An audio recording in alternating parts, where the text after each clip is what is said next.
할렐루야, 주님의 이름으로 문안드립니다. 다 같이 사도신경으로 신앙 고백하심으로써 수요일 새벽 예배를 시작하겠습니다. 나는 전능하신 아버지 하나님, 천지의 창조주를 믿습니다. 나는 그의 유일하신 아들, 우리 주 예수 그리스도를 믿습니다.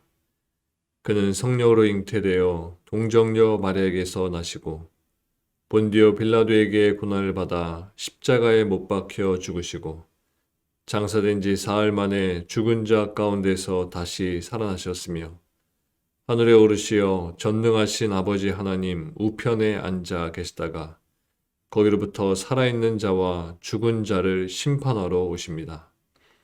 나는 성령을 믿으며 거룩한 공교회와 성도의 교제와 죄를 용서받는 것과 몸의 부활과 영생을 믿습니다. 아멘. 하나님 감사합니다.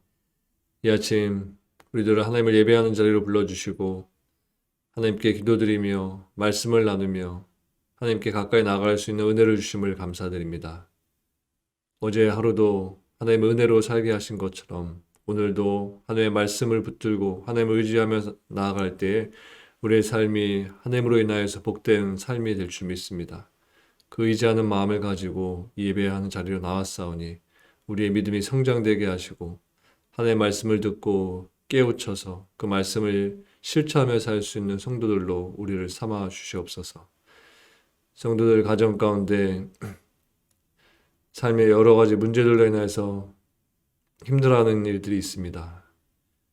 자녀들 가정 속에 있는 상황들로 인해서 또 육신의 질병으로 인해서 또 사람들과의 관계로 인해서 여러 가지 문제들로 가슴 아파하며 오랜 기간 기도하는 성도들의 그 간구와 그 마음을 주님 받아주시고 해결하여 주시고 주님 응답하여 주셔서 하나님 선하신 길로 그들의 모든 삶이 나아갈 수 있도록 주님 도와주시옵소서.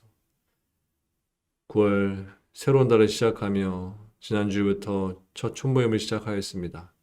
새롭게 만나게 된 촌 식구들과 함께 깊은 말씀과 교제를 나누게 해주시고 촌모임에 참석한 모든 성도들이 영적으로 성장되어지는 계기들 되도록 주님 도와주시옵소서.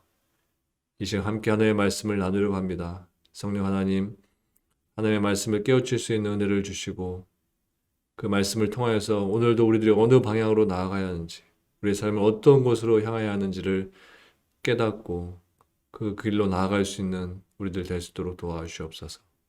감사를 드리며 예수님의 이름으로 기도합니다. 아멘. 하나님께서 오늘 우리에게 주시는 말씀은 다니엘 3장 1절부터 7절까지의 말씀입니다. 다니엘서 3장 1절부터 7절까지의 말씀을 제가 봉독해 드리겠습니다. 느부갓네살 왕이 금으로 신상을 만들었으니 높이는 60규빗이요 너비는 6규빗이라. 그것을 바벨론 지방의 두라 평지에 세웠더라. 느부갓네살 왕이 사람을 보내어 총독과 수령과 행정관과 모사와 재무관과 재판관과 법률사와 각 지방 모든 관원을 느부갓네살 왕이 세운 신상의 낙성식에 참석하게 하며 이에 총독과 수령과 행정관과 모사와 재무관과 재판관과 법률사와 각 지방 모든 관원이 느부갓네살 왕이 세운 신상의 낙성식에 참석하여 느부갓네살 왕이 세운 신상 앞에 서니라. 선포하는 자가 크게 외쳐 이르되 백성들과 나라들과 각 언어로 말하는 자들아 왕이 너희 무리에게 명하시나니 너희는 나팔과 피리와 수금과 사명금과 양금과 생향과 및 모든 악기 소리를 들을 때에 엎드리어 느부갓네살 왕이 세운 금 신상에게 절하라. 누구든지 엎드려 절하지 아니하는 자는 즉시 맹렬히 타는 풀무불에 던져 넣으리라 하였더라. 모든 백성과 나라들과 각 언어를 말하는 자들이 나팔과 피리와 수금과 사명금과 양금과 및 모든 악기 소리를 듣자 곧 느부갓네살 왕이 세운 금 신상에게 엎드려 절하니라. 아멘. 다시 말씀 읽으시면서 개인적으로 묵상하고 기도하는 시간을 가지시기 바랍니다.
오늘 본문 말씀 1절을 보면 느부갓네살 왕은 금으로 신상을 만들어서 두라 평지에 두었다고 했습니다.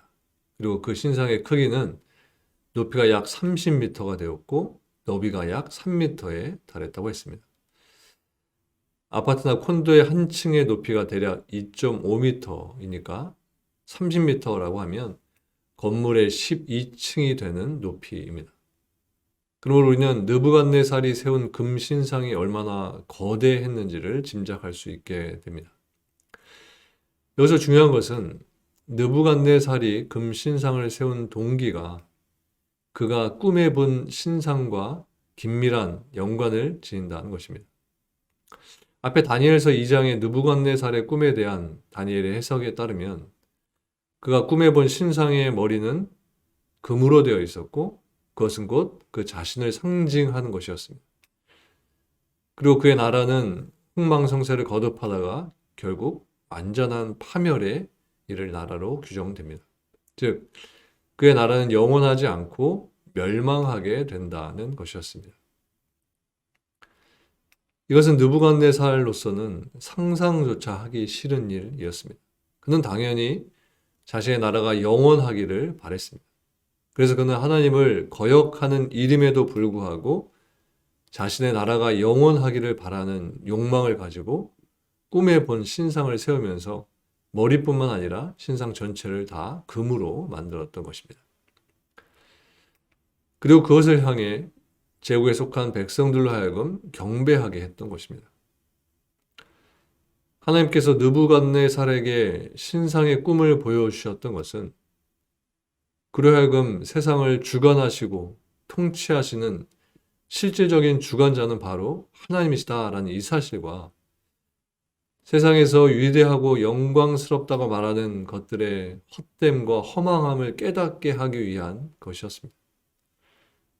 그러나 그는 하나님의 뜻을 알면서도 하나님께서 보여주신 신상에서 암시를 얻어서 하나님을 대적하는 우상을 만들었던 것입니다.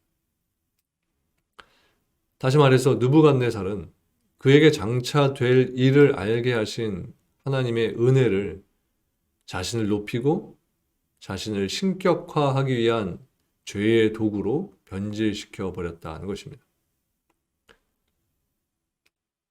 우리는 이렇게 은혜를 배신한 자들을, 은혜를 도리어 죄의 도구로 전락시킨 자들을 결코 우리와 무관한 자들이라고 생각해서는 안 됩니다. 우리들 역시도 얼마든지 이들과 같이 은혜를 받았으면서도 어리석은 모습을 보이면서 점점 더 타락에 빠져들 수 있는 것입니다. 여러분, 우리는 종종 하나님 앞에 그릇된 일과 죄악된 일들을 하게 됩니다. 그런데 우리들 중에서 누가 하나님의 뜻을 알지 못해서 범죄했다라고 말할 수 있겠습니까? 사실 우리는 하나님의 뜻을 알면서도 탐욕을 버리지 못하며 살고 있는 것이고, 또 더 나아가서는 하나님의 은혜를 망각하면서 심지어 그 은혜를 나의 탐욕을 위한 수단으로까지 전락시키는 그런 범죄를 저지르고 있는 것입니다. 그러면 우리가 죄로부터 자유한 삶을 살고 은혜에 합당한 삶을 살기 위해서는 우리에게 있는 탐욕을 쫓아내야 하는 것입니다. 하나님의 뜻을 알고 하나님의 은혜를 얻기 위해 노력하는 것만큼이나 내 안에 쌓여져 있는 사욕과 탐욕을 제거하기 위한 노력을 해야 한다는 것입니다. 이것이 하나님 앞에서 거룩한 삶을 계속해서 살아가기 위해서 우리들에게 필요한 자세인 것입니다. 다시 1절 말씀을 보면 느부갓네살은 금으로 한 형상을 만들었다고 했습니다. 이 형상은 아마도 그가 꿈에 봤던 신상에서 암시를 얻어서 만들었을 것이라고 생각했을 때 그것은 사람의 형상을 하고 있었을 것으로 추측이 됩니다. 그리고 느부갓네살은 자기가 세운 신상을 향해 바벨론의 모든 관리들을 소집해서 그 신상을 경배하게 했습니다. 그런데 여러분, 이렇게 느부갓네살이 우상을 만들어서 숭배했던 것처럼 타락한 인간은 우상을 만들어서 숭배하는 것을 좋아합니다. 그러한 이유로 이 세상에는 이유 헤아릴 수조차 없이 많은 우상들이 존재하고 있습니다.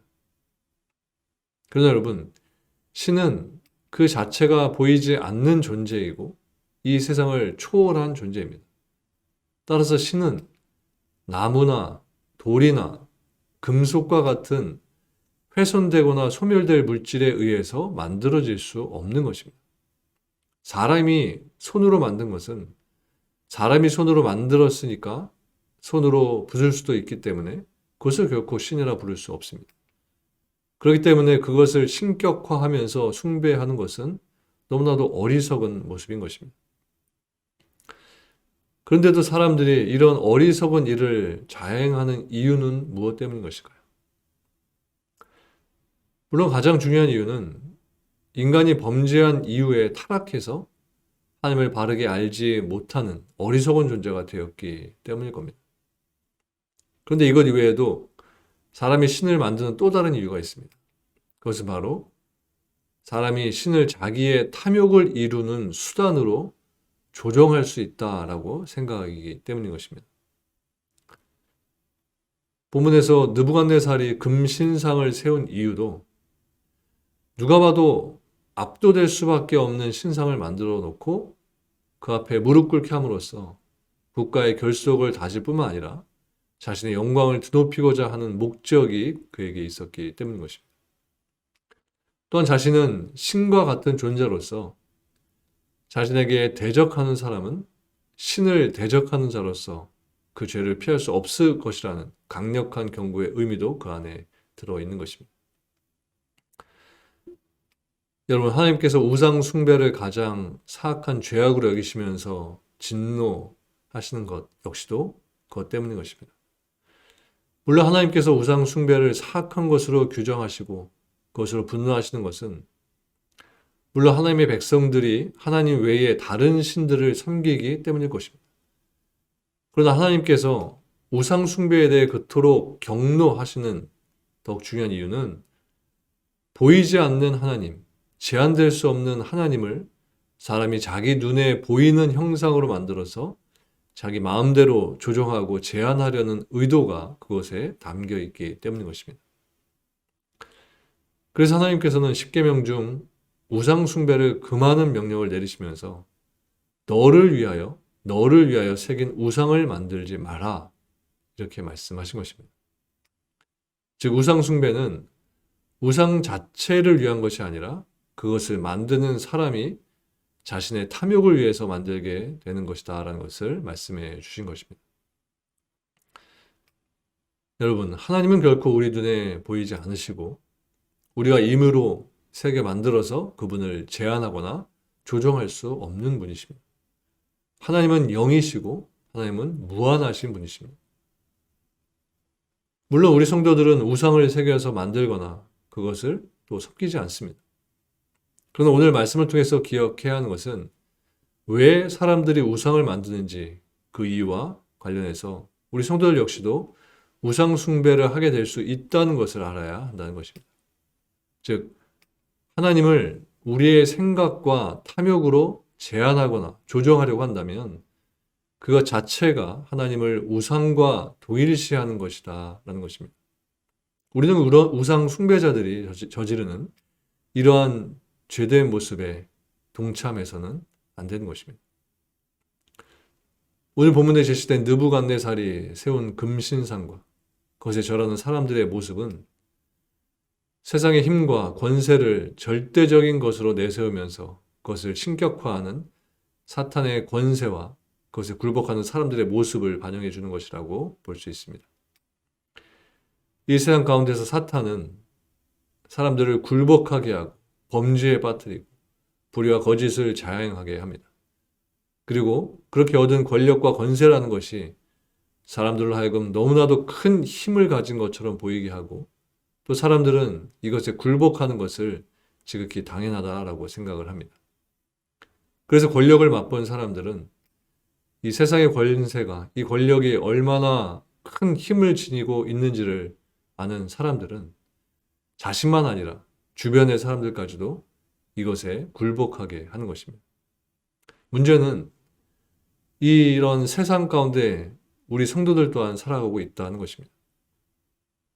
여러분, 우리는 지금 힘과 권세가 절대시되는 이 세상 가운데 살아가고 있고 세상 사람들과 같은 자리에 서 있습니다.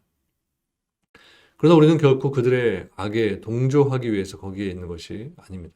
도리어 그들이 추구하고 두려워하는 세상 권력과 힘, 그것 앞에 사람들을 굴복해야 하는 사탄의 계략이 얼마나 사악한 것인지를 밝히고 또 사탄이 내세우는 것들이 얼마나 거짓된 것인지를 밝히기 위해서 우리들은 그곳에 서 있는 것입니다. 세상이 잘못된 방향으로 나아갈 때, 우상을 숭배하면서 하나님 없이 살아가고자 할 때, 그리고 그것으로 세상에서 말하는 성공을 이루는 것처럼 보일 때, 우리들 또한 그 방법이 맞는 것인가 하면서 그것에 휩쓸려 가서는 안 되는 것입니다. 우리는 죄의 방향으로 나아가고 있는 이 세상이 방향을 돌려서 하나님의 뜻을 향한 방향으로 나아갈 수 있도록 계속해서 그들에게 알리고 또 알려야 하는 것입니다. 그리고 우리의 삶을 통해서 이것이 하나님이 원하시는 삶의 모습이다라는 것을 보여주고 또 보여줘야 하는 것입니다. 우리들에게 이런 사명이 있습니다.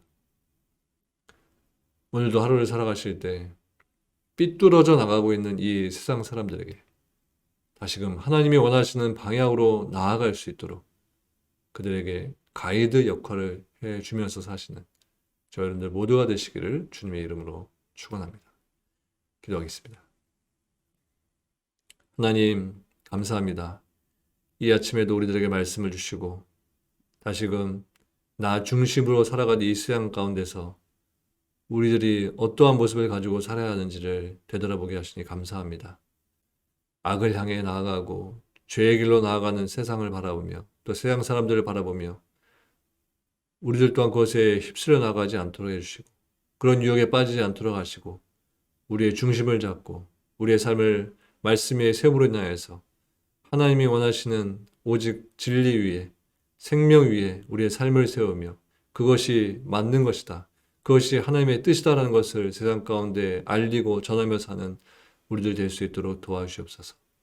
그래서 오늘 하루에 우리들의 삶이 나의 삶이 아니라 하나님의 삶이 되게 하시고 나의 뜻을 관찰시키고 이루는 삶이 아니라 하나님의 뜻을 이 세상 가운데 드러내며 하나님의 마음을 이 세상 가운데 전하는 삶이 될 수 있도록 우리를 붙들어 주시옵소서. 그렇게 우리를 사용하여 주시고 우리와 함께 해주시 믿사오며 감사를 드리며 예수님의 이름으로 기도합니다. 아멘. 하늘에 계신 우리 아버지, 아버지의 이름을 거룩하게 하시며 아버지의 나라가 오게 하시며 아버지의 뜻이 하늘에서와 같이 땅에서도 이루어지게 하소서. 오늘 우리에게 일용할 양식을 주시고 우리가 우리에게 잘못한 사람을 용서하여 준 것 같이 우리 죄를 용서하여 주시고 우리를 시험에 빠지지 않게 하시고 악에서 구하소서. 나라와 권능과 영광이 영원히 아버지의 것입니다.